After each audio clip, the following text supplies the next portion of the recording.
Hey guys, it is Perdue here, and we are officially back with the second episode of Perdue's Perspective. I know there was a lot of confusion last week over trying to get the episode out. I was experiencing a lot of technical difficulties with the live stream, and once I figure all that out, I would love to get back to live streaming. I love the engagement that I got from all of you guys, the viewership, the comments, both after the video and during. You guys are what's pushing me to want to keep this moving. Even outside of the video, the messages I've received from my social medias has been like astounding. So I want to say, first of all, thank you to you guys for the support you've shown me. There's so much we can cover. This episode is going to be what I wanted to get out to you guys last week, going over quite a few different topics. And I have the next few episodes planned out in my head. I think you guys are going to love what's coming, especially for next week, though. I want to do a lot of the topics based around economic issues in the country, youth unemployment, the housing crisis, especially Carney's new plan. He's announced $13 billion to build housing. We'll get into that. If there are any topics, though, related to economic woes and issues in Canada right now, please comment below, and I'll be happy to discuss them next week. I want to have more material to work with. And so next week is going to be really focused on economic issues that way. The last week of September, though, I'll tell you guys now, big episode coming. I've been wanting to do this for quite a while because it will be Truth and Reconciliation Day at the end of September. I am going to do a big breakdown and analysis of the residential schools in Canada because there's been so much misinformation as we begin to explain. I mean, outright lies that have been told to the public and have not been corrected even when new information has emerged. And so we are going to discuss that in full, break it down professionally and maturely. I think you guys are going to love that episode. And so today, though, what we're going to discuss is what I wanted to discuss last week when we ran into all the technical issues with the live stream for 2 days in a row. So what we're going to go over today is going over university censorship on campuses. It was a great study was released just this last week or so by the National Post, going over how students don't feel comfortable, mainly conservative and libertarian identifying students, don't feel comfortable expressing their honest opinions in classroom settings, which is the whole point of university, especially when pursuing a liberal arts degree. If you can't have the discussions openly, what's even the point in attending university? So that will be the first topic of today. After that, we're going to go into the rise in crime that's been taking place, obviously across the country, but really we're going to hamper and focus on within the Toronto area, just outside of Toronto, not even just in the city itself, because some of these stats blew my mind, guys, and I think they're going to blow yours. And yeah, we're going to go through that. There's a lot to work with here, especially, which I think is the biggest part, not only the rise in crime, but the commentary and the response we've gotten from our political leaders and especially our police force over all these issues. That is one of the saddest things, I think. So we're going to get into that. And finally, what we're going to close off with this episode on is going over climate policies. More has been announced there. We're into climate control policies, ones that have already been announced and implemented, or what we can very well see will be coming in the future based on agreements our country's already signed up to. So things like UN Agenda 2030 and even the Paris Climate Accords, things that were signed back in 2015, 10 years ago already. We've made commitments and promises, guys. And so when you start seeing policies unfold, or when we say they're going to unfold, we're getting this information from somewhere. It's not just pull out of a hat, pull out like just made up. This is based on agreements our country, our government has signed on to. And so unfortunately, especially when we look at political opposition with the conservatives in our country, there doesn't seem to be much pushback. So this is where I go to. The point of this channel is to get more information out to you guys, to be a more informed citizenry, so we can bring these issues to our representatives. And if they're actually going to represent us, then they can use their platform to speak on it in public, whether it's in Parliament or whether it's when they do interviews, whatever. Even just when they're on their campaign tour, we need to express what are the serious issues that we care about. Don't let the politicians tell you what issues you should care about. Become informed and express to them what you care about, because that's the only way we can really bring about change. Is we have to be more aware, be an informed citizenry, an informed voting mass, so we can actually bring change about. And that is what I want to try and get into with today's episode. I think it's gonna be really fun.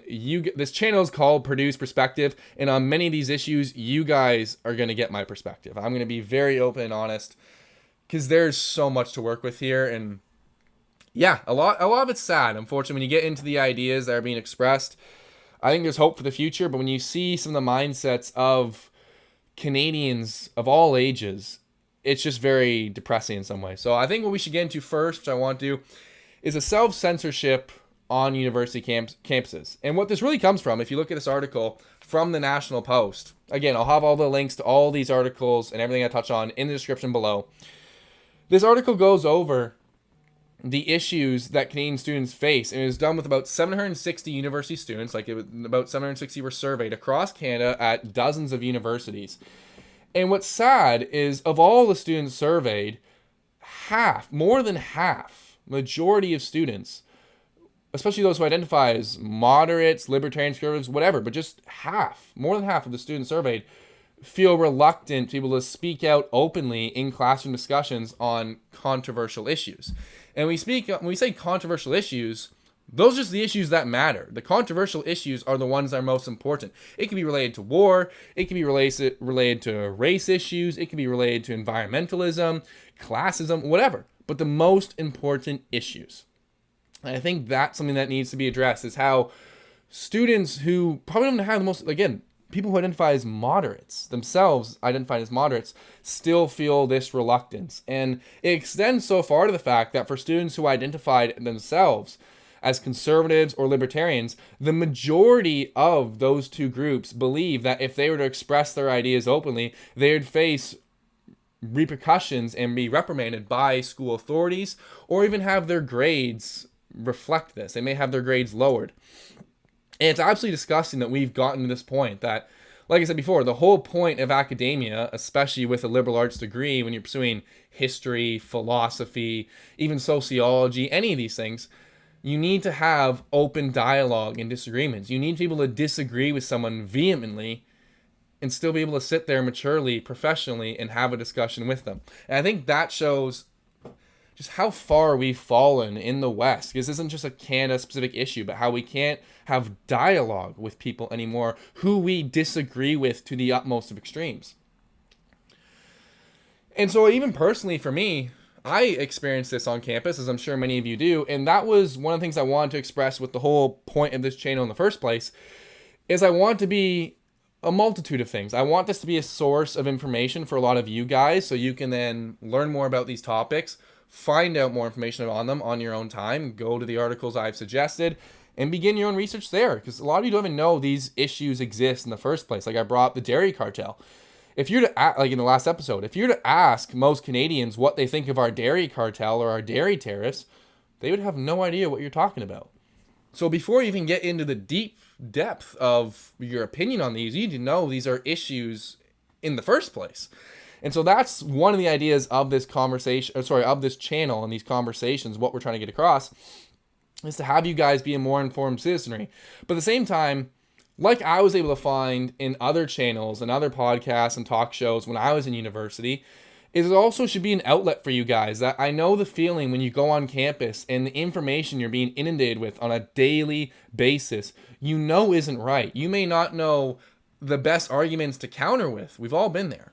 And that's what I want this channel also to be, is just like I had from other amazing intellectuals during my time in university, is equip yourself with facts so you can give counter arguments in class. So you can, again, respectfully and professionally and courteously, you can discuss and debate with not only just other students, but your TAs and professors as I did in university. Because some of the ideas that they will express on a multitude of issues are just straight ludicrous, guys. They are absolutely absurd. And so again, I think for a lot of the situations that this article from the National Post expresses as to how students can't be honest in their opinions in class dialogues relates to a lot of you just as it related to me. Because I remember in my time in university, topics that shouldn't even be that controversial, like you guys know what I mean, that you'll bring up a topic and you want to get 10 steps into it. You want to get really in depth on the topic, but you find yourself stuck on the surface level issues with people you're trying to talk with. So you can't get in depth on them. And some people just put up absolute blockades and guardrails to stop the conversation from continuing. And so I've had it personally, I'm sure many of you have too, where I've had it in class where we'll talk about things such as race issues being in Canada or the United States and the idea of systemic racism and things of that nature. And when I give, again, I'm not even expressing my full opinion yet. When I just even open up and give a little bit of pushback, I've been told, and I'm sure many of you have, that no, because I'm white, or because I'm a man, because I'm this, because I'm that, I remember white specifically. I can picture the whole conversation. Because I'm that, I am unable to understand what the issue is, the real truth of the issue at hand. People say, because I'm a white man, I can't understand what black men in America go through. And maybe to some degree I can't, 100%.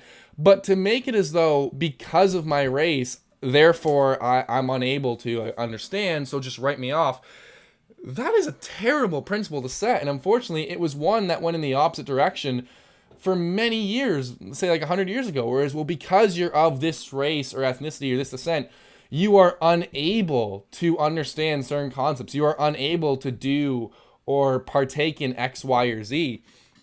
And I just find it amazing that the liberals, who, again, we say liberal and it's supposed to be of and pertain to freedom, and that term liberal has been so misconstrued in our political discourse. These people who see themselves as liberals, they don't see the irony in what they say. They don't understand the contradiction in what they're portraying.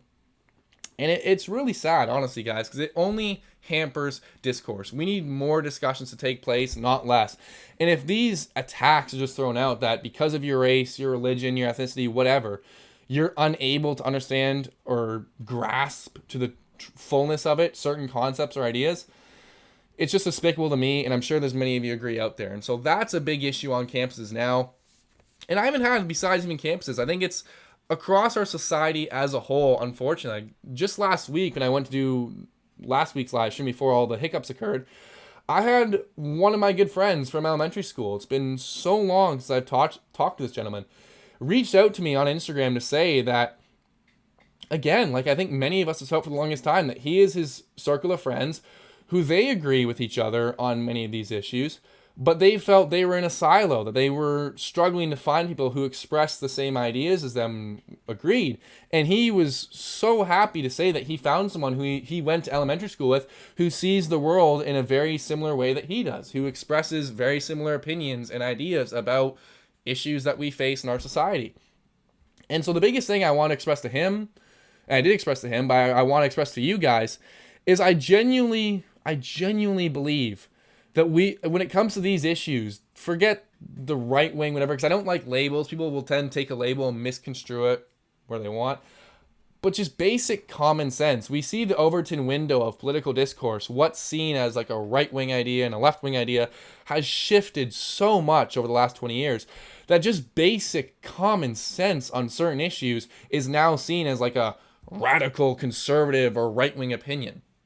If you just want to say that there's men and women, that men can't get pregnant, or that men should not use the women's bathroom, you've now expressed a radical opinion in the eyes of many. And so unfortunately it shows how far we've fallen from maturity on discussions in many ways. This is, to even debate, there's no debate. To even have a debate over can a man be pregnant, like there's no serious conversation there. There's no debate to be had. It's just pure ridiculousness. And so for any of you who feel isolated, whether in your workplace or even on campus at school, like I said, I want this channel to be an outlet for you guys. It's refreshing to hear someone who can agree with you, especially when you're inundated all day with people vehemently disagreeing. It can be very nice to know that you're not alone. And I genuinely think, as I said before, the people who have these common sense ideas, we are the majority, but we are a silent majority, and that's the problem. That, I think, is what needs to change the most, especially on these campuses. We can't have this self-censorship anymore, because it's like Spartacus. Once one steps up, the others will step up too to say, I'm Spartacus, I'm Spartacus, I'm Spartacus. It takes the one. So I'm going to ask you guys in your classrooms, in these discussions, be the leader. Be the one to take the lead. If you disagree, don't just disagree for the sake of disagreeing. I'm not saying that. But if you genuinely disagree, to whatever degree with what's being said, speak up. Speak your mind, because as you start to crank open that door, to open it a little bit, you will be amazed, I think, at how many people will come support your back. And it just takes that one person to step up and take the lead. Because even during my time in university, I would like to speak up, but I went through different phases. I was like, is it worth speaking up? Is it worth having these discussions? What do we really gain out of it besides just having this awkward disagreement now? the amount of people I'd have that maybe not speak up in class in discussion for the fear of repercussions, but would come up to me after class in person and say, man, I agree with what you're saying. I'm glad somebody said it. You guys would be amazed. And so I'm asking you, please, if you disagree with whatever's being said, especially in these classroom discussions, do not be timid. Do not hold back. Be professional. Be courteous. But let your mind speak itself. Be free in what you think. Don't self-censor. It gets us on a road to nowhere. And unfortunately, what happens is, if we are a silent majority, the people who express these ideas think that they are, of course, in the right because no one disagrees with them. Because no one is willing to speak up. They may say, oh, there's some few political pundits who are radicals who they disagree with.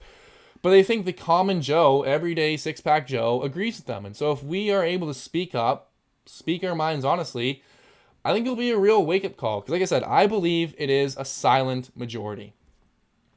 And so that's the big thing when it comes to university censorship is, again, we can get more into this with personal stories and stuff of the cases that occur.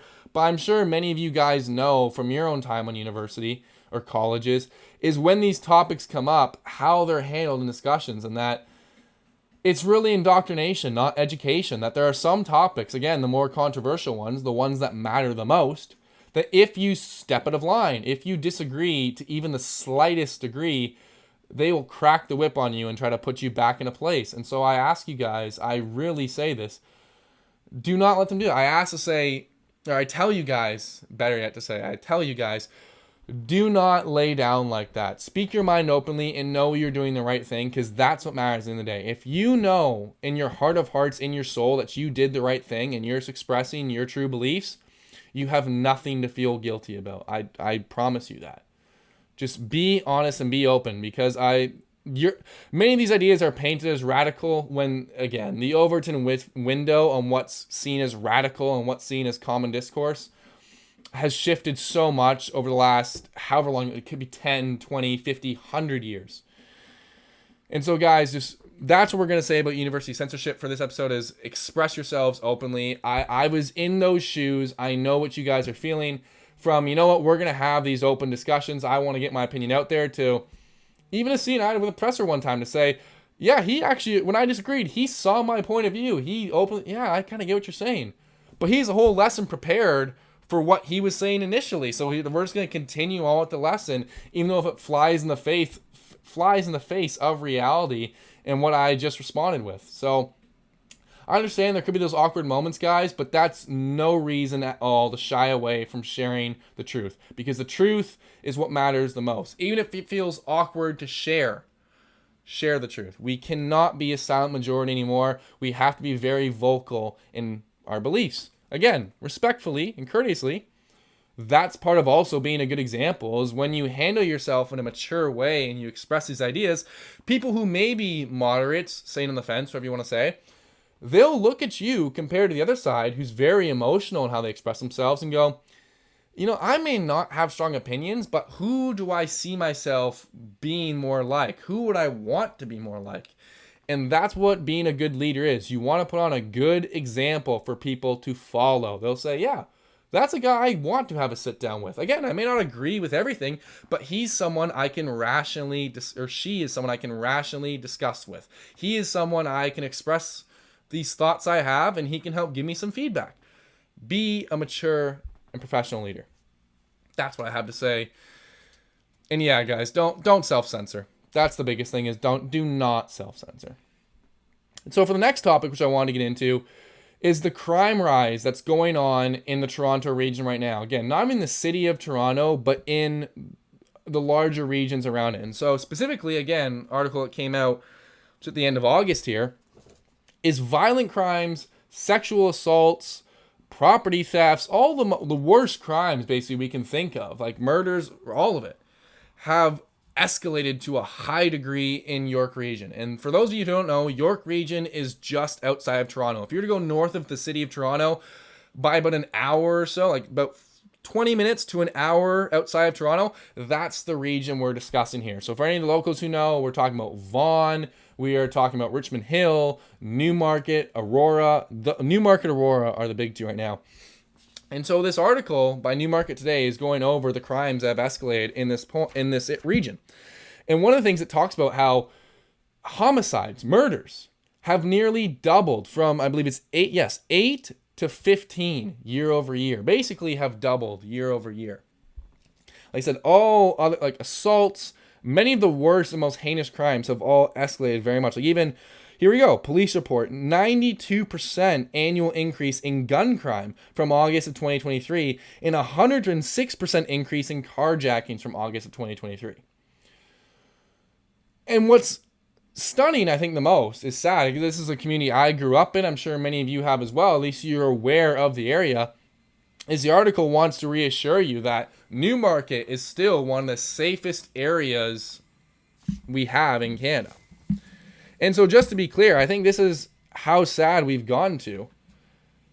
Yeah, here we go. 15 of the homicides occur in New York region. Is that when we have this many homicides in this area, and it says in the article that don't worry, Newmarket is still one of the safest places in New York region, still one of the safest places within Canada.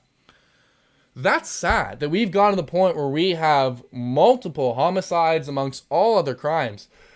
But to have multiple in an area, and that's one of your safest areas of the country, guys, it's not okay. And what I think amazes me the most, I have these discussions with people all the time.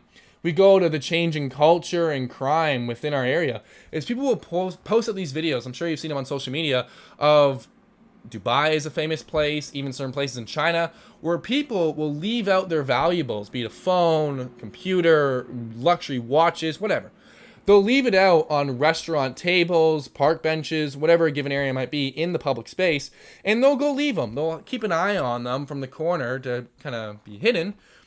But the whole point is to show the online world that we can leave our valuables out in public and people won't steal them. As though this is some like radically amazing thing of, oh my God, people don't steal my stuff. Guys, we, Canadians, Americans, the Brits, we used to be those countries. Like, that was a norm for our countries. I'm sure you used to hear it to different degrees. Your parents or grandparents say, yeah, we used to have it that when the light posts come on, that's when you come home. We could leave our doors unlocked. And there was many examples of this, especially as we go back through the 20th century, that we were those societies. We were law-abiding societies where people could feel safe and trust their kids to go play and not worry about the kind of harm that we now deal with in our day-to-day lives. So I think that's one of the saddest things. Of course, travel and learning about different cultures makes you more worldly. But when we have a lot of these issues that people, such as myself, who see themselves as whether right-wing, conservative, libertarian, whatever, when we point to these issues in the country, of course, what we need to always look at is compared to what? What standard are we comparing these issues to? Because there is no utopia. And to compare with other countries can be hard because of different cultures, languages, religions, etc., whatever. But the biggest comparison for the issues we now have in Canada, the United States, and Britain is we compare it to our own countries, ourselves of the past. And that's the saddest thing. And we look at what, for example, Canada was in the 70s, in the 50s, in the whatever decade as we go further back. That's the saddest thing, is when we see this change in culture. And so especially when we go to the rise in violence, I want to talk about this story again that happened. So I forget the exact date of when this transpired, but this story is just from the beginning of September from the CBC, and it's going over a home invasion that happened in Vaughan.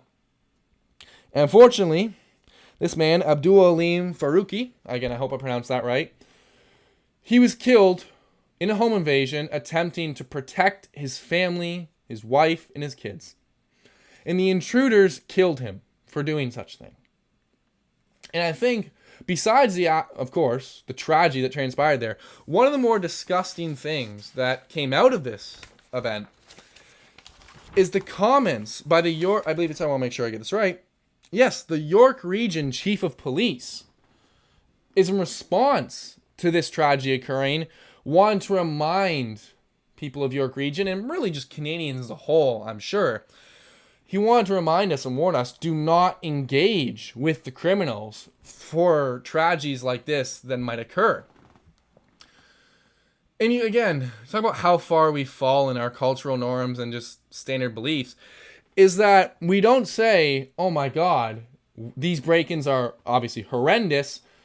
we should have the perpetrators be punished to the utmost degree and allow law-abiding citizens to defend themselves with arms. No. We don't have that common sense response. We don't look at and say, yeah, we've stripped our citizens of their gun rights, their right to defend themselves.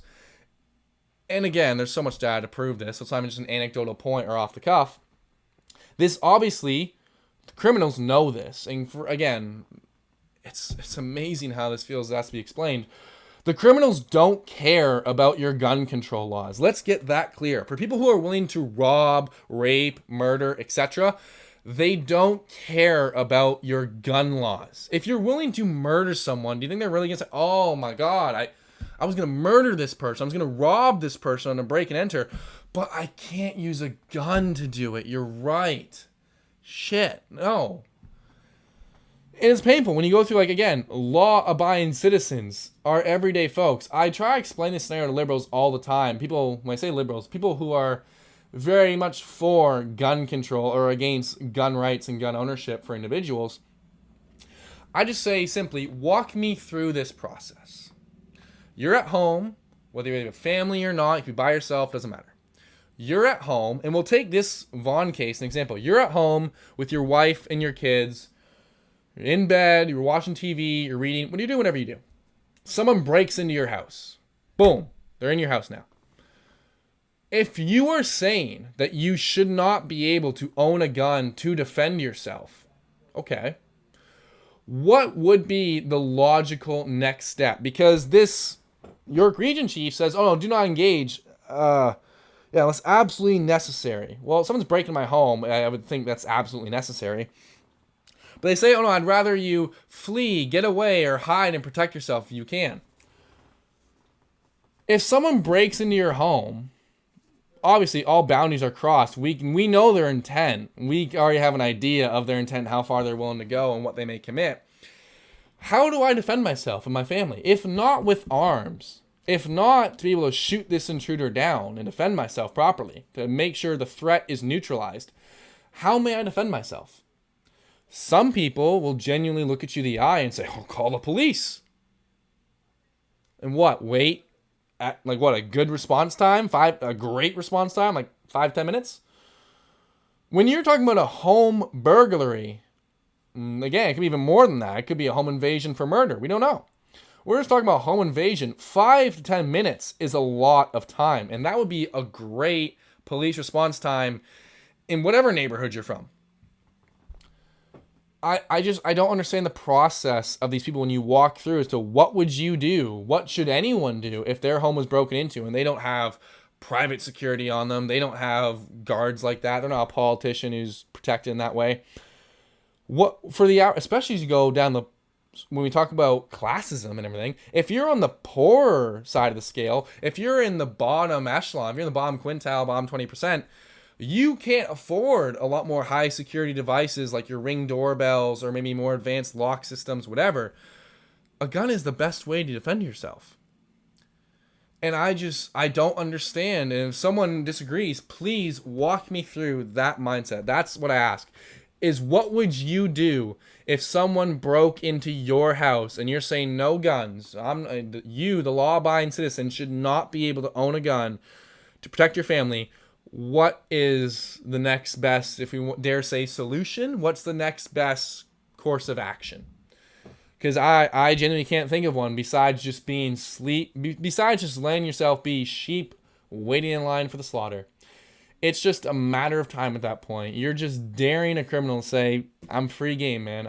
You're obviously a criminal. You're going to come in with some kind of weapon because you're breaking and entering. Like we said, you don't care about assault laws, gun laws, even shit. You might bring a knife. I don't know.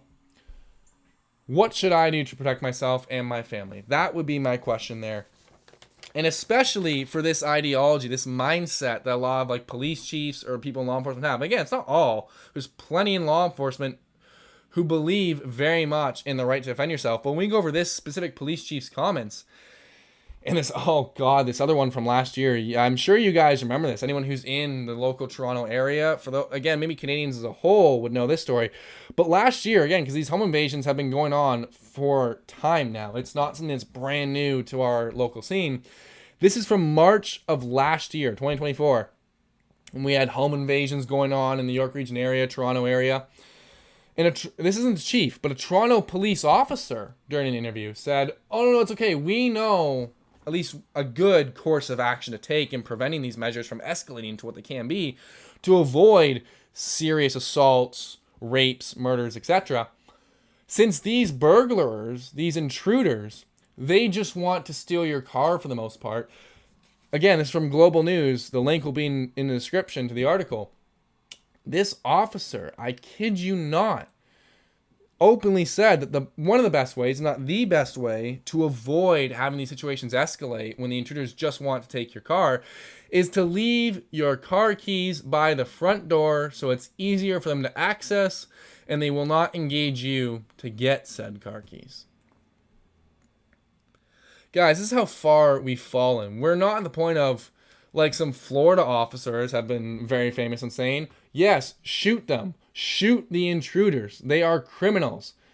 When you're breaking into someone's home, is this a radical position? You're breaking into someone's home with the intent to assault, to steal, to whatever. You're breaking into someone's home.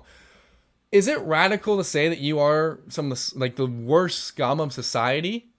You are the violators of liberty, that for those of us who want to live in a truly free society, who believe in individual liberty, that you are the people that we need to have removed from our society. It's the whole point of why we have jails and a prison system in the first place, is for people like you to be off the streets so the rest of us can feel safe in our day-to-day lives. Is that radical now? Maybe that's how far we've fallen. That to say, I think a home intruder should be shot, should have the threat neutralized, or I think you should at least have the right to shoot the home intruder. Maybe that's a radical opinion now. If so, I'll happily die on that hill. I'll die on the hill that, yes, you should be able to shoot the home intruder. So that's where we're at now, is to say, we're being told from our authorities, from our higher, don't engage the intruders, leave your keys by your front door. And the amazing one yet, and this story is still developing, so there's still more news coming out, so it's not officially done yet. But this one's very recent, from the beginning of September. In the city of Hamilton, again, just outside of Toronto, guys, probably give or take maybe up to an hour, half hour outside the city. For those of you who don't know, the city of Hamilton ordered a resident who had 10 security cameras on his property to take down the security cameras. And now, like I said, the situation's still developing. And now they're given an opportunity to say, well, maybe you can keep up the cameras, You have to go through some process, though. A lot of bureaucracy that's just a headache for anyone. But the initial response, and this is a man who's had his home broken into multiple times, has had a lot of crime take place, again, other burglaries and other criminal acts take place on his street in his neighborhood. He's being told that he must take down, by a bylaw order, take down these cameras on his home because not only do they cover his private property, but the cameras also cover some of the area that's to the public, be it the sidewalks, street, etc. And this gentleman came out in disbelief and said, well, I've used this footage, this isn't new, I didn't just put these cameras up yesterday, I've had these cameras up for a while. And I've used the footage from these cameras to help, as CHCH reported, he's helped them with their stories and coverage of news sometimes. And as he claimed, he's also used the footage he's collected to help the police in their investigations and sorting matters, whether it's for criminal activities or even things as simple as car accidents.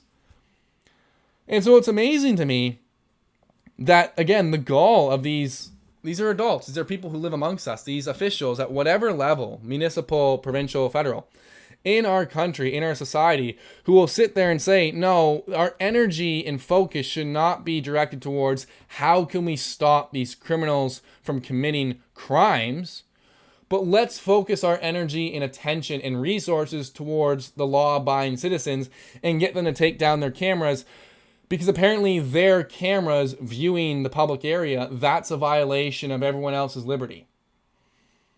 And so again, just playing common sense police here, we can get deeper into the issues of public cameras. But I'm sorry, last time I checked, the city of Hamilton has red light cameras, You have speeding cameras and things of that nature. Many other cameras in the public that record. I didn't remember us, or even local Hamiltonians, doing a vote to say, yes, I want more red light cameras. Yes, I want more speed cameras. Because it's not like that will just eventually lead our way to a surveillance state where it's speeding today but jaywalking tomorrow. No, there was no vote. There was no discussion on that. And so the hypocrisy that flies is just absolutely stunning that this is allowed to be done. And side note, I forget the exact intersection, but there's a speed camera that keeps getting knocked over in the city of Toronto. I want to say to whoever, or was individual or group, whoever is knocking over that camera repeatedly, you are an unsung hero. I genuinely say that it's a road to nowhere good once we allow the enforcement of the law to be brought through in a cybersecurity way. That whoever is knocking over these cameras, I give it up to you. Seriously, you are like the Batman of our times right now, at least for our area, because those cameras are a road to absolutely nowhere. And so I find it amazingly hypocritical. The city of Hamilton will say to this man, no, you can't have these cameras on your private property because some of their view covers the public street. Even though, again, his neighbors, as the article explains, didn't express any issue with it, especially in what you think is a high crime neighborhood, they'd be happy to say someone's putting up cameras. It'll help reduce the crime because now criminals know they're being watched. But no. So I just find that hypocrisy incredible to say the city, the authorities there, we can put up cameras, but you, private individual, no, you can't do that. You can't do as a private individual what the state can do. And that's an issue that transpires across many topics, is you as a private individual cannot do what the state can do. That's an issue I have with many topics. I mean, again, as we do more episodes, we'll be able to explain these theories, these beliefs, as more issues come up, a lot more. But when we go to how ludicrous, this is a bit of an older case, happened, I believe, I think it was 2016. Yes, in 2016. It only just got settled in 2019. But guys, when we go over to the issues in Canada and the issues of self-defense, I think this is the epitome, the pinnacle of how ludicrous, how ridiculous it has gotten. So this happened in 2016 in Manitoba, where a man awoke, by his own words, I want to make sure I get this right, awoke to an intruder in his house. But when he awoke to the feeling of, quote, feeling of being stabbed in the head. He awoke to someone stabbing him, cutting his head. Stabbing him in the head, cutting his head. And what happened is, obviously, when he awoke, saw this intruder committing these acts, he engaged the intruder. They had a scuffle throughout the house, and it eventually spilled out onto the back porch. By the end of the scuffle, the man who had his home broken into and was assaulted violently had stabbed the intruder 13 times and kicked him. I think kicked him a few times. That's kind of how a scuffle goes. I'm sure he punched him too. It's typically how a scuffle will go. But what's, again, just flabbergasting about this is after all information was collected and sorted, the man who had his home broken into and awoke to being stabbed was charged, found guilty by a jury, and sentenced to jail for manslaughter. Again, by a jury of his peers, he was found guilty. That's probably one of the saddest things in terms of how far our culture's fallen. But even the judge said, no, you do have a right to defend yourself, of course. But stabbing the intruder 13 times, that was excessive. That went beyond the realm of self-defense. Now, you just have to ask, logic police, doesn't matter what side of the political aisle you fall on, it really doesn't. If you were a criminal, if you were someone who wanted to or did commit home invasions for whatever reason, be it burglary, rape, murder, assault, doesn't matter. If you see reportings like this, you see outcomes of cases like this, would you be more influenced, more emboldened, or less influenced and less emboldened to want to go commit said crimes and go commit a home invasion yourself? If you know that if you're the intruder and the person defending their property is overly excessive in defending themselves, they'll be the ones who are charged. what do you think would be your takeaway as a criminal and criminally minded person? It's astonishing, guys. It really is that this is the point we are at in our society. And I think, unfortunately, part of it may be Canadian culture. I know this is an issue with many places, not just in Canada, but I think it is Canadian culture, especially with how we view guns and gun rights. Because I think, for people who don't know, I know we have a bit of an international audience here too, to the outsiders, especially like Europeans, whoever, Canadian and American cultures seem very similar, which they are. But one of the key differences between Canadian and American cultures is our view on gun rights and gun ownership. And I'll give you a little anecdotal story. When I was in Banff, Alberta, last year with a bunch of guys for an event, I was with two different guys who were from the States, and we were driving around for the event. And one was from Idaho, the other was from Nevada. And we were talking about guns, gun possession, gun rights, etc. And they were saying, casually, nonchalantly, as just part of conversation, yeah, when I carry my gun with me everywhere. I'll have it on my hip, concealed. But when I go to the grocery store, when I go in the town, just like, as they put it, just like when I remember to grab my wallet, my keys, and my phone, I remember to grab my gun. It's just part of the basic things you have on you. I remember saying to them that personally, I completely agree with you. I understand how that's a rational mindset to have. I get that. If I could, I would very well do the same thing. But to most Canadians, and this is the difference in Canadian, and one of the big differences in Canadian American culture, to most Canadians, if they were to hear someone say, especially so nonchalantly, that yeah, they would conceal carry their pistol, whatever, with them to the grocery store, when they go to McDonald's, when they do whatever, they would look at you like you're some loon, like you're an absolute crackpot. And that, I think, sums up one of the big differences in Canadian and American culture, especially when it comes to the view on gun rights. Because Canadians just many people don't have that same view that true, like, constitutionalist Americans do, that guns are a right.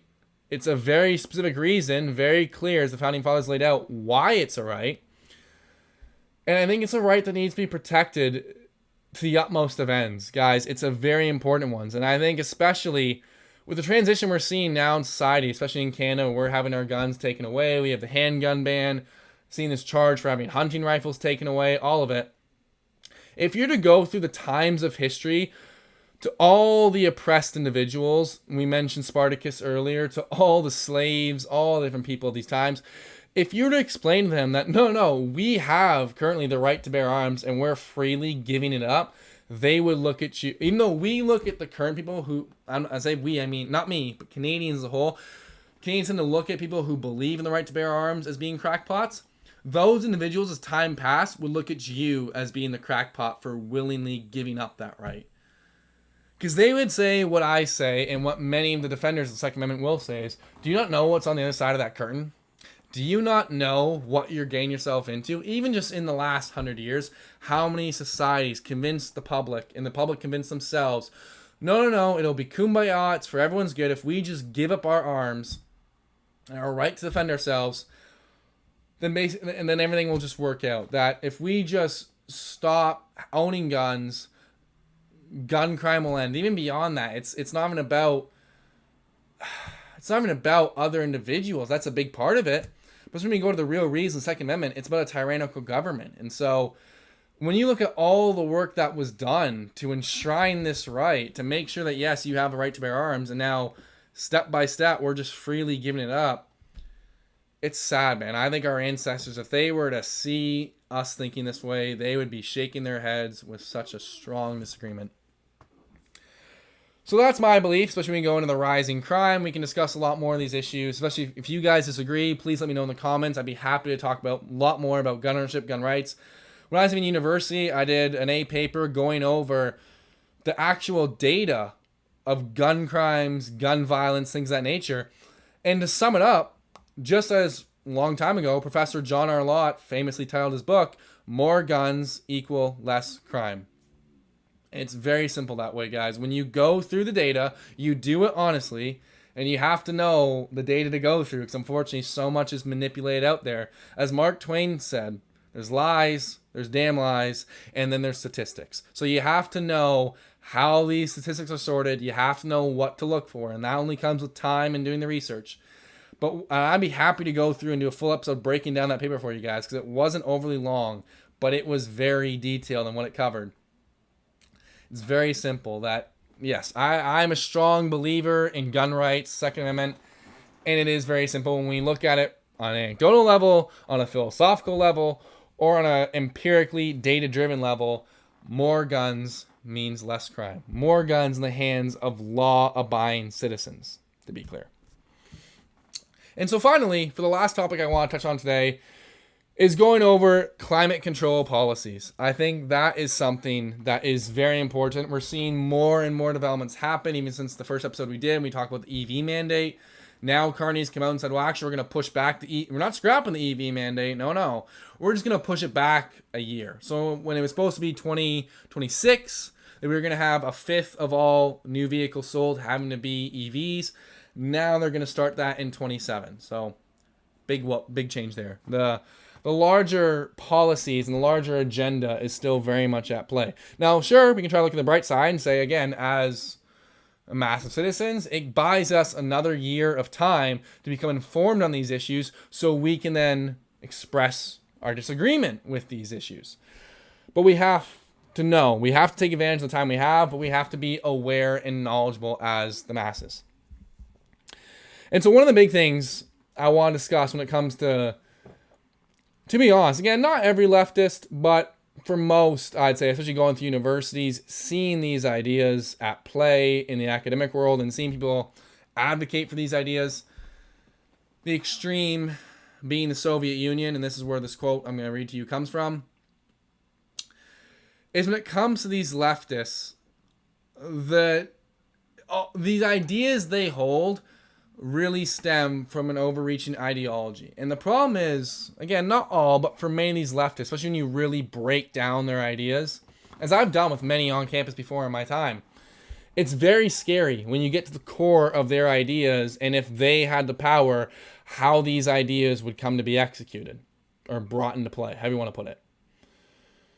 And so the big quote that I wanted to read to you here, which I think, again, sums up a lot of leftist ideas, but especially this climate control, these climate beliefs and ideologies that we have, all the just stop oil noise, all these mandates we're getting, these net zero carbon da-da-da-das, is I think the quote I want to read to you guys here, what I think sums it up beautifully, is from Alexander Solzhenitsyn, a guy who was from the Soviet Union, was in the Gulag system.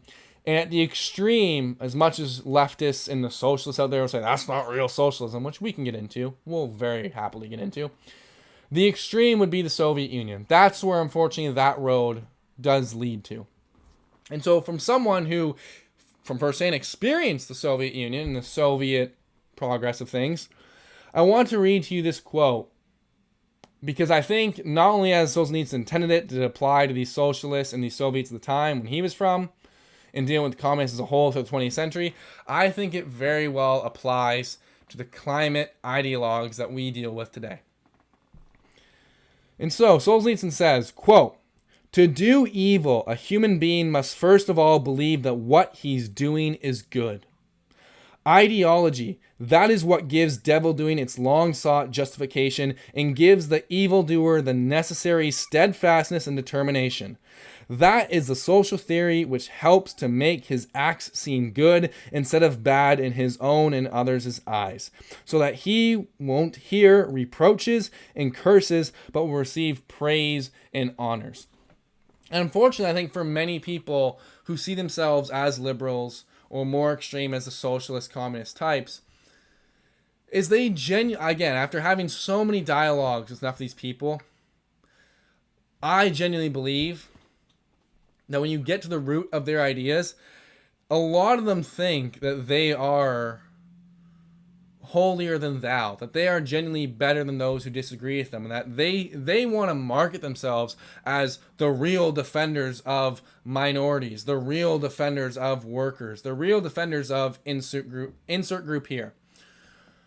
But when you walk through their actual beliefs and policies as to how it would come into play in practice, it's anything but. It's really sad, and it's anything but. And so a good anecdotal story I want to give you guys as an example of this is I believe it was my last year or second last year on university campus at York University here in Toronto. Was a pretty big club, scary as it is, on campus, is the Revolutionary Communist Club. It's one of the bigger ones on campus, and they're very vocal in their marketing. And when they were out doing their club day, doing their recruiting, we'll say, I went to discuss their ideas with some of their top leaders, some of the guys who are like the president, vice president of the club, whatever. And I was trying to ask them, so, okay, you believe these ideas, cool. How does the execution of these ideas come about? And they maintained, at least at first, oh, no, they are not revolutionaries in that sense. They don't believe in violence. They want to achieve communism through democratic and non-violent means. Okay. And when I asked them how would this play out, it was a very like Soviet and 19th century example that the one guy gave. Say, well, like the big thing they want is redistribution of land. So if you have, and his example was to farmers, like if you have a whole bunch of acres, we want to seize that land, redistribute that land so everyone can have some land. Sounds great. Sounds, again, like this equality. Oh, everyone has some land. Cool. But when you ask them, well, hold up. Okay, so let's say I'm the one who owns the land right now. I'm that evil capitalist who has all this land. And you come to me and say, oh, actually, we want to redistribute the land. And I say, no, it's mine. It's mine. I bought it. I have my deed to it. It's my land. What now? Just like with the burglar question. What, logically, is the next step? And after some hemming and hawing, we're able to finally get to the truth of the matter where the guy openly conceded to say, you're right, it would become violent at that point. Because if you refuse to have your land seized, we're then going to do it by force. And that's how a lot of people think. They want to pretend to be nice and virtuous and say, oh no, it's for everyone's best interest, because they don't have the authority of the state. They don't have the guns and the military authorities behind them. And I think that's what's scary. For a lot of these people, if they were to have the true power to execute their vision on society, the way it would be done would be very much like how all communist societies have been throughout the 20th century. And I am going to read this other quote. For any of the communist socialists out there who love to say, again, when I talk about the information I can give you guys to use in these discussions, to use on campus, one of the things I've heard, both from these club members of the Communist Party themselves, or even professors and academics, they love to spew this idea that, oh no, real socialism, real communism hasn't been tried. And when you bring up the Soviet Union, they always jump to, well, no, that's Stalinism. That's Stalin. That's not real socialism. But Stalin wasn't the only leader of the Soviet Union. In fact, there was someone before him who was a very important leader. And when you ask a lot of these socialists, well, what do you think of Vladimir Lenin? Very different. That's where you get this term Marxist Leninism in their ideological thought process, that they will happily defend Lenin because they don't really know about Lenin. Whether on an academic standpoint or whether on a practical, actually executing these ideas standpoint, they will throw Stalin on the bus, but they will happily defend Lenin because Lenin was the true visionary for Marxism. Lenin really understood what needed to happen. And so I think it needs to be made clear that despite his bold speeches and ideas, Lenin never actually went into the working class neighborhoods of Russia, and especially he never went to Central Soviet Asia. Some of the poorest places there were, even the strongest adapters of socialism and communist ideas, he never actually went to visit the people he spoke of. He truly did not give a shit about the people he claimed to represent. Ironically, like so many of the politicians we deal with today, the people who love to say, no, I'll speak on behalf of you, sir. Don't worry. It's so incredible. It really is. And so one of the things I think needs to be expressed, and we'll move on to the full climate control stuff and the policies we're dealing with, is just to understand this ideology and mindset, especially for anyone who defends Lenin out there. Please defend this quote from Lenin. When talking about the revolution, the changes going on in Russia and what we become the Soviet Union, Lenin simply said, quote, "We are not fighting against single individuals. We are exterminating the bourgeoisie as a class. It is not necessary during the It is not necessary during the interrogation to look for evidence proving that the accused opposed the Soviets by word or action. The first question which you should ask him is, what class does he belong to? What is his origin, his education, and his profession? These are the questions which will determine the fate of the accused. Such is the sense and the essence of the Red Terror. End quote. And so very simply, as I think as Tom Bilyeu said, again, I think I'm remembering that and pronouncing it right, as he said, which stuck with me very well, while you may hear eat the rich and all these fun little slogans today, what that really leads to and is just giving itself a little veil for is kill the kulaks. And that's what it will be tomorrow. And then we get the more extremes like, Luigi Mangione, the guy who shot the health insurance CEO? That will be, as these ideas are put on society with much more in-depth, as they're like pushed that much harder. Unfortunately, we're going to see people like that who genuinely believe they are doing the right thing, that they are fighting these evil capitalists with their actions. And so, unfortunately, with a lot of these ideas, it's a road to nowhere, guys, or at least a road to nowhere good. So we can go over a lot. Maybe that'll be a whole episode one day if you guys want to hear more about it. We can get a lot into socialist, communist ideology, the problems with it, practicality, the economic complications, and why it really just doesn't work. Very simply, why it does not work. But as the initial point that we were going to talk about today, because I know we've already been running for quite a while, is we're going to get into a lot of the issues regarding climate change policies and climate control agenda in Canada. And so the first issue I wanted to address on with dealing with this, actually, let's go in the proper order here. So I already mentioned the UN Agenda 2030 and the Paris Climate Accords, both of which were signed in 2015. So one of the things that's come out of those agreements, specifically I believe the UN Agenda 2030, again, I'll put the links down in the description so you guys can access all this information, is when it comes to UN Agenda 2030, as you guys will famously know, we had our carbon taxes in Canada. And that was one of the things that came out of this as ways we can reduce carbon emissions. That was the long-term goal. And so carbon taxes, as much as maybe Mark Carney or others will have you believe that, we've gotten rid of them. No, they're just shifted onto corporations like a corporate tax that, unfortunately, it's still there, still passed on to consumers. It's just not direct. It's not seen as the original carbon tax was, but we're still dealing with carbon taxes nonetheless.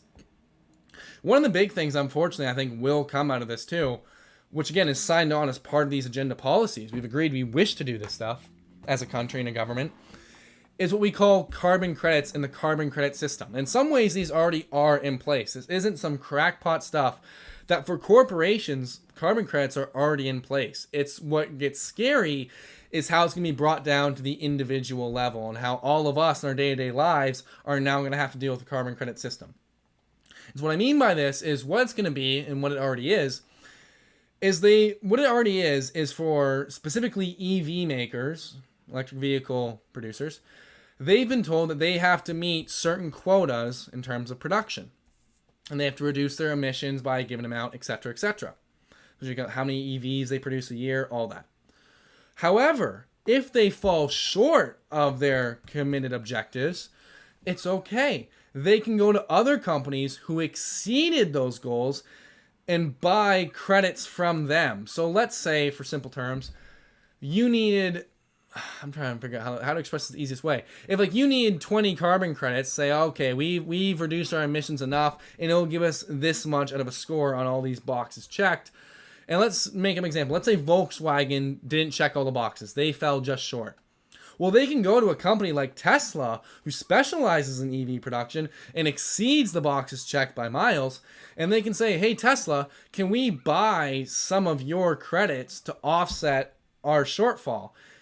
And in a market-based system, Tesla can then sell these credits to make up for the shortfall of, say, Volkswagen. Because if we spend more money and tax ourselves more, it'll make the sun less hot. That it'll reduce emissions in that way. It's absurd. And what's amazing, it really is how you watch how these brains operate, people who support this stuff, is the same people who will stand there and espouse their belief that, yes, we need more climate control policies like this. We need more carbon emission policies like this. They'll admit that, yes, this is a good policy, but at the same time will then say, well, someone like Elon Musk and Tesla is worth too much money. Well, yeah, part of the reason why they're worth so much is we put in policies to enrich them. That Tesla's one of them. Again, there's articles to show this, guys. This isn't me making this up. Tesla's one of the main benefactors of this corporate carbon credit system because they're able to sell all their excess carbon credits, we'll say, for lack of a better description, that all the excess reduction emissions they've completed, they're able to sell to other companies to churn a profit. And so when you see people losing their mind, someone like Elon Musk is worth so much money, it's amazing to watch how they hold these two thoughts simultaneously and they don't see the irony in how they clash.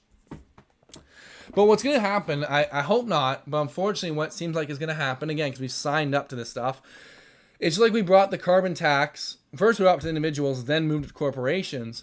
With carbon credits, I think it'll go in the opposite direction. We start with corporations, and it's going to move on to the individuals, where they're going to say you're allotted as a citizen a given amount of carbon emission credits. That if you want to fill your combustion engine, you want to heat your home, you want to do X, Y, or Z, it's going to cost you a given amount of carbon credits. And once you've used up all your allotted carbon credits, you're cut off, you're done.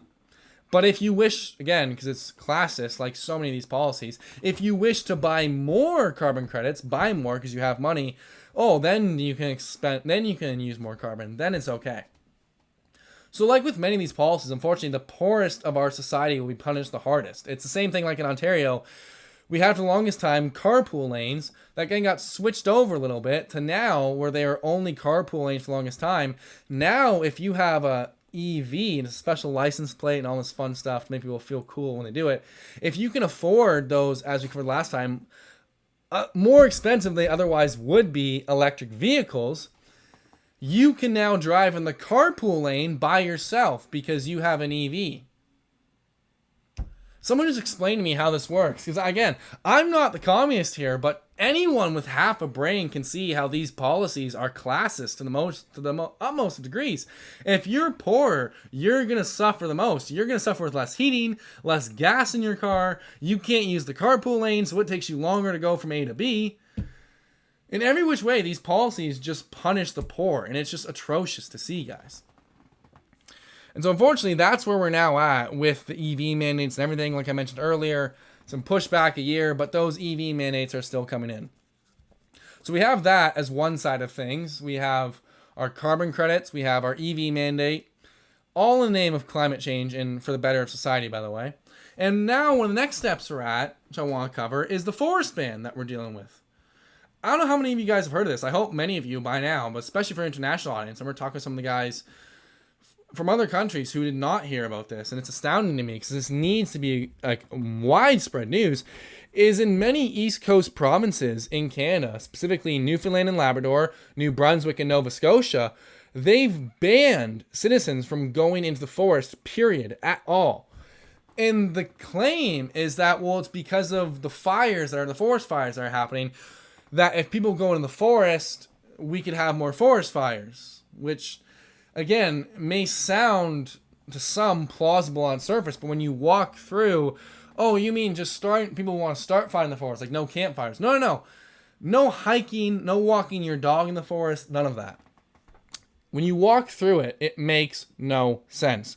And so a very brave man, a veteran of our Canadian Armed Forces, who I would love to have on the show. I would love to go to the show to the point we can start doing interviews, and there's many people I'd love to interview, especially over domestic issues. But the person who immediately took an honest and courageous stand against this tyranny was Jeff Evely, a veteran of our Canadian Armed Forces, who very politely spoke with the officers. I forget if it was bylaw officers or what the specific was, but you can go. I'll put the link in the description of the video of him doing this. Very courteously with the officers, explains that he wants to challenge this order as a violation of constitutional rights. He wants to take it to court. So he just did a small little lap for like 2 minutes in the forest as a matter of principle to break the law, get from the government of Nova Scotia what is a $25,000 fine after like taxes and fees and it being $28,000, and get the fine so we can challenge it in court, because this same policy was brought upon Nova Scotians in 2023 of the forest ban, and Jeff went to challenge it back then, but because he didn't receive a fine, it was thrown out of court to say it had no standing, because by the time it got to court, the law was overturned. So the whole point of what he's trying to do right now is to get a charge against himself, get the fine, so we can take it to court and challenge it, so we can have a strong ruling as to, does this violate our rights? Because it seems obvious to anyone, again, I want to say a believer in liberty, but it's just a basic Canadian, I think you would believe that, yeah, this is absurd. This violates our rights horribly. It makes no sense. Not only does it not violate our rights, but it doesn't even address the problem at hand. It doesn't even reduce the fires, because we'll get into that. But I'm sorry, guys. It's amazing to me that we're at this point where even this stuff needs to be discussed like it's a debate. But Nova Scotia wasn't the only province to do this. Unfortunately, Newfoundland and Labrador, like I said, they also put in the ban, but they've announced they're going to have fines ranging from $50,000 to $150,000, and you can receive up to a year of prison time. New Brunswick has imposed the ban, but they don't have the hefty punishments like the other two do. And so because of this outrage, and a lot of people walking through how ludicrous a lot of these ideas were, eventually the New Brunswick Premier, Susan Holt, she came out during a press conference and said, well, we know that if you're going hiking or you want to camp, whatever, that you just doing that on its own, that's not causing the fires. We know that. But what the ban is for is that if you get injured, if you say like you're on your hike and you fall and break a leg, we don't have available resources to go out and rescue you. And so instead of saying, well, you're a adult, you're a free adult in a free society, so if you know that could be a risk, that if you get injured, you're on your own. So instead of saying, well, it's up to you to go in the forest or not, we're going to play parent-child here and say, no, we know better than you, so just no going in the forest. You simple-minded, you simpleton. That's basically what it is because you may get hurt, we know better than you, and we'll just say no forest for you today. No forest for you for the foreseeable future. It's absurd, guys. It's actually absurd. And even when you go through it all, if you're hiking, walking your dog, whatever, because as we learned from Nova Scotia, I think it was like the fire chief, forget the exact position, but this is coming from government officials, 97% of their recorded forest fires are man-made. And unfortunate as it is, are typically done through arson. They're not always accidents. They are deliberately started. And so when we know this, if you ban, just like with the gun control, you ban law-abiding citizens from going to the forest, the criminals who are starting fires are going to start fires anyways. The criminals who are going to commit crimes are going to get guns anyways. And so all you do is leave us more vulnerable. And in this specific example, you prohibit us from being able to go through the forest and possibly identify someone starting a fire and calling the authorities to either stop that fire from starting or contain it as soon as it's been started. You hamper our ability to do that. And so nothing of this protocol makes sense, guys. It is absolutely absurd.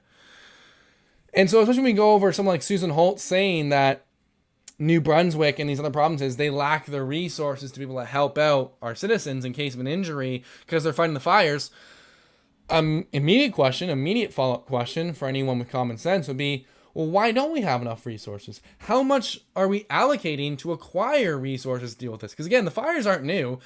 We've dealt with this stuff for years, probably longer, like decades at this point. I think, honestly, 4 decades, like half a century. But it's just absurd. You think, okay, we have tens of billions for EV subsidies for these big companies. We have billions to go into this new government housing project. Again, 13 billion. We have billions to send overseas, whether in foreign aid, whether to Israel, whether to Ukraine, to the country, you name it. We have billions to spend here, like Oprah. You get billions, you'll get some billions. But when it comes to dealing with the fires and having the resources to put them out, I'm sorry, we have empty pockets, nothing to help you out with there. And we know how bad it is that Nova Scotia lacks water bombing helicopters. They do not have any. And they've also messed up to the tune of hundreds of thousands of dollars acquiring the right PPE for volunteers and firefighters to go combat these situations, contain the fires, put out the fires, etc. And so when we see how it's only like, last I read, I think like $10 million was put into the annual budget to help get the resources to fund these things. It's minuscule compared to how much money at the provincial level, at the federal level, whatever, that we spend on so many issues, especially ones that aren't real issues or aren't important issues to us as Canadians, provincial citizens, whatever. It's astounding to see where the energy, attention, and resources will go. And unfortunately, it's to everywhere, it seems like, but helping Canadians in many ways. And so one of the examples of how the government's been very lackluster in trying to combat these situations is, unfortunately, in 2022, Hurricane Fiona hit the East Coast. It was one of the most devastating natural disasters they've had ever there, if not the most. I forget specifically, so I'm going to say one of the most. But the hurricane left so much debris laying all over the ground that some was cleaned up, but much of it still lays there. The dead trees, dead plantation, all this kind of stuff still just sits there waiting to be engulfed in flames. It's a tinderbox waiting to be lit up. And so there's basic steps at a provincial level, like I said, municipal level, federal level, that governments could take to prevent these tragedies, these fires from happening. Again, pursuing criminals, cleanup jobs, both prevention and response measures that they're just not doing. It seems like attention and energy is being put in almost every other direction but the ones it should. And it's just absolutely absurd, guys. And so not only does that hurricane and debris left over from it leave a potential for another serious wildfire, but in 2023, when, as I said, Nova Scotia had this mandate for forest bans put in before, they had the Barrington fire, which was the largest fire in Nova Scotian history. The fire burned 23,500 hectares, which is nearly 58,000 acres, to give you an idea of how widespread this fire was. Destroyed 34 properties, 18 of which were primary residencies. The fire began on May 26, wasn't declared under control until June 13th, and finally it wasn't extinguished until July 26. This fire raged for months, destroying homes, destroying all kinds of things in its path, and ruining lives for many innocent Canadians. And of course, this fire was no accident. It was not some natural disaster. No, it was an act. I will say it was an act of arson. At the very least, it was started directly. It was started with intent by an individual. And what's insane is why I even say, I don't know if I can say arson, it was arson, is this 22-year-old was charged with almost everything you can imagine that relates to arson, but was not charged with arson. And so this 22-year-old who started this fire was charged with lighting a fire on private property without permission, failing to prevent the spread of a fire, and leaving the fire unattended. But I repeat, was not charged with arson. And because of what he was charged with, being less severe crimes than arson, he only we're only going to hear about the sentencing, it says in October. He only faces up to a maximum of 6 months in jail and a $50,000 fine. That this man who started the fire, his maximum fine could be only as bad as the minimum fine for those from Newfoundland and Labrador who could be caught going into the forest right now. And actually those in that's where we're at. Actually, I look at it right now. If you're caught going into the forest in Newfoundland and Labrador just for a hike, to walk your dog, whatever, your punishment could be more severe based on what we've listed than the man who started the worst fire in Nova Scotian history. When we go to our policies right now and how we just give criminals a slap on the wrist, if even that, I think this sums it up very well, guys. It is atrocious where we're at with our justice system, with how we punish criminals. It makes, no sense. And so unfortunately, and we're going to start to wrap this up because I know we've gone well over an hour now.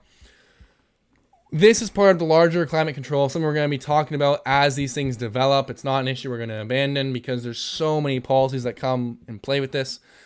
Not only are they controlling with the EV mandate what you'll be able to drive, But again, this is going to be from a government that willingly froze people's bank accounts. So if you think I'm taking this too far, please keep that in mind. They will control with the cars, just like they're controlling with the forests, where you can go, how far you can go, and when you can go. Same with the carbon credit system. They're going to control what you can buy and how much of it you can buy. And part of this control is going to come through central bank digital currencies. Something the Bank of Canada has been working on since 2017. Again, I'll put the link in the description from the Bank of Canada website. I believe they say for now they've shelved the idea since 2024. But after 7 years of development and research, that even as it admits online, it's only a temporary shelving. You don't do that much work and just throw it all away. It's going to be brought back. I hope not. I really hope not, guys. But I fear we are going to be moving towards a cashless society. And it will get to the point because some people will have freely adopted it. Some people will now just use their Apple Pay and debit and credit cards. Cash is already going away from our society. People will get to the point where they'll say as the masses, well, we already don't use cash anyways, so what does the mandate matter? And guys, that will be a very scary day. I promise you, we cannot let this happen. We cannot let central bank digital currencies come in to replace our cash and create a cashless society. Because one of the things we're getting now, and we're going to get in the future, which again, I never would have, I want to say I wouldn't have expected this, but God, it's the reality we're in. As part of all these things coming together, it's a combination of different policies and projects, is now Danielle Smith, the Premier of Alberta, has just announced that starting late next year, I believe fall of 2026, Albertans will now be able to get their digital IDs.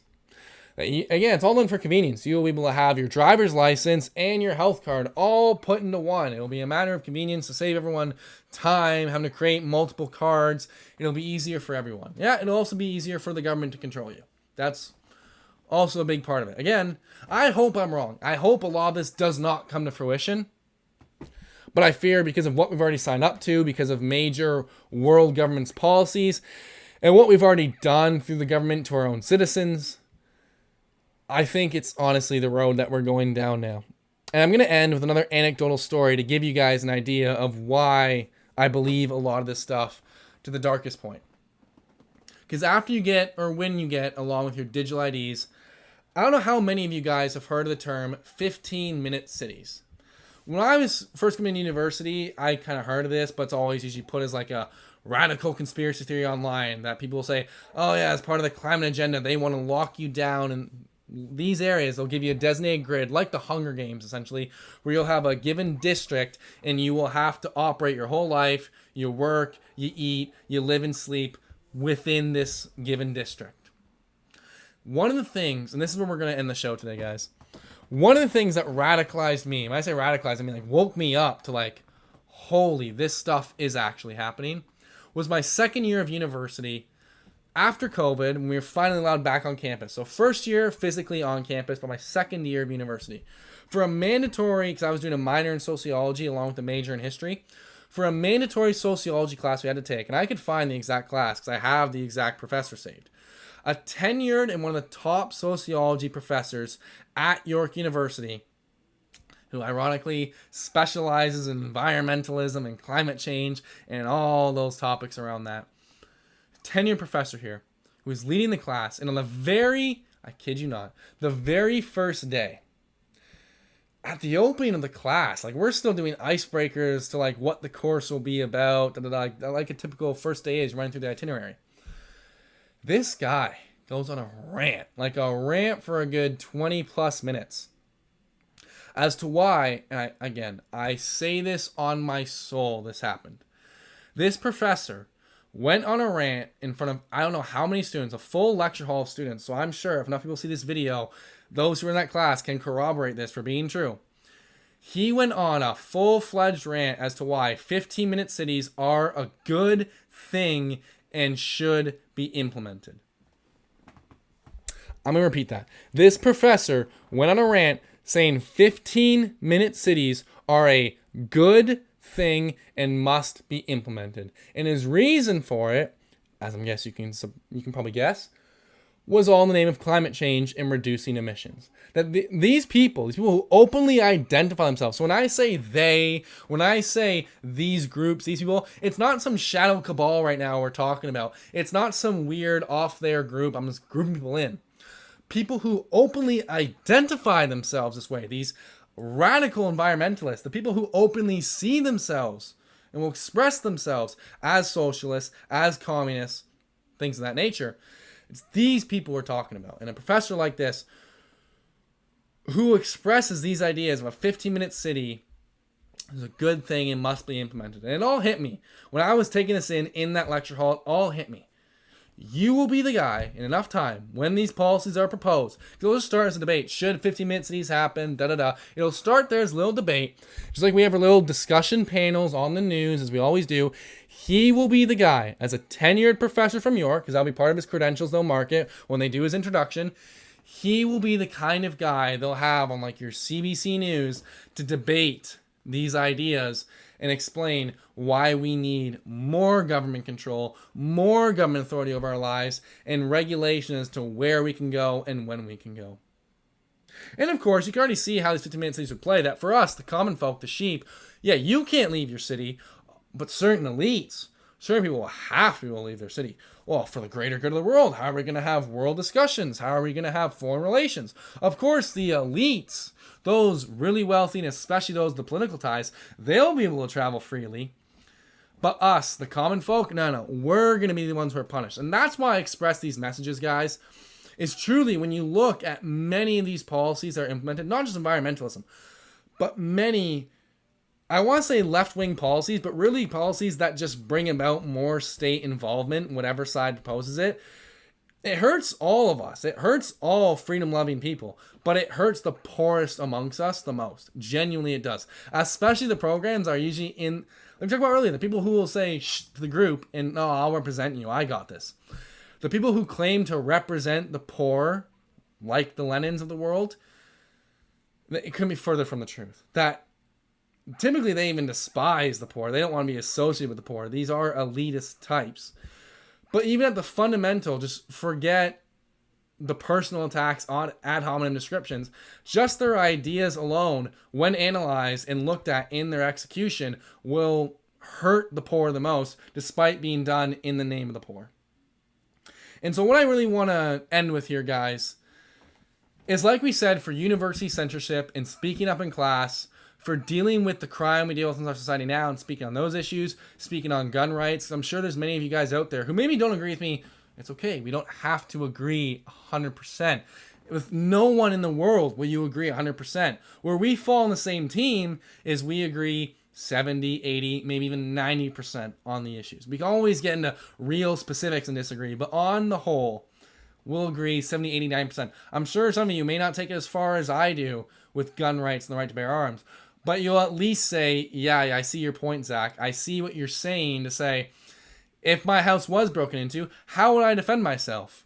I'm not saying people shouldn't be able to have, again, we can draw lines. I would say people should have the right to ARs, things of that nature. I don't even go so far to say I think people should have automatic weapons. Like, I know that's even a thing in the States now since Reagan, I think is 86, where, again, there's specifics to it, where you basically can know, there's specifics to it, but to make it simplified, even America, unless you have a specific license, and it's a lot to acquire the Class 3A license, you can't own automatic firearms. I would go far. I admit, I'm far on the Second Amendment. I'll be the first to say that.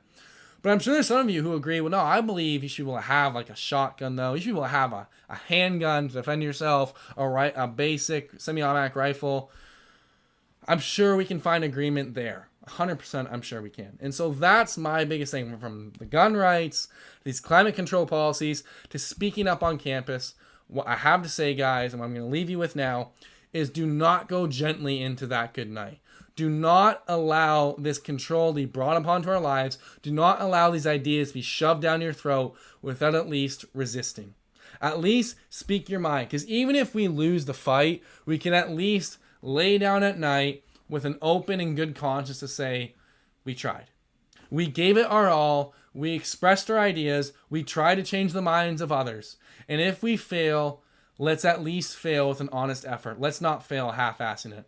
So that's my message to you guys with the issues we face in society today. And when it comes to dealing with conversations in your day-to-day lives going forward and dealing with people in disagreements, obviously be professional, be courteous, but do not go gently into that good night.